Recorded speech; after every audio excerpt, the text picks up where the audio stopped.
Bos, diam saja. Mari sini dekat sikit. Saya cakap banyak kuat, nanti orang telinga sakit. Saya cakap slow-slow ni. Okey Ajam. Okey. Kalau you tengok dekat tangan saya ni ada satu MCB. MCB ini digunakan dalam skateboard, betul? Betul? I mean dalam skateboard pula. Kepala otak dia orang guna dalam DB board. Okey. Dalam Betul. DB board tengok semua ni adalah MCB. Dia ada rating dia, dia ada size dia, dia ada rating dia dan dia ada dia punya function dia tersendirilah. Okey, dia bukan sama macam RCCB. MCB lain, isolator lain, main switch lain. Betul tak Jap? Betul? Okey, sekarang saya nak tanya pandangan atau idea anda yang berada di luar sana yang setiap kali menonton video saya semua.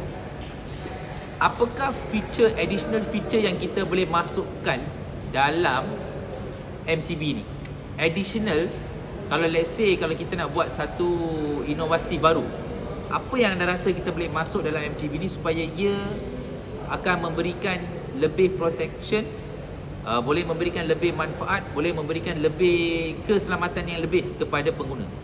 Kalau ada satu option macam tu, apakah yang anda ingin masukkan dalam MCB ini? Kalau sesiapa tahu, anda boleh komen di bahagian comment section dan kita akan baca dan tengok mana sampai tahap mana kreativiti anda. Alright?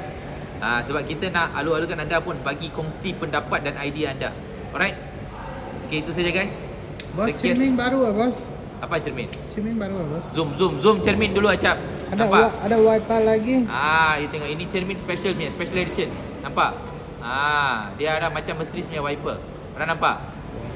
Pernah nampak ke tak? Ada nampak ke tak? Tengok. Nampak bos. Mari sini.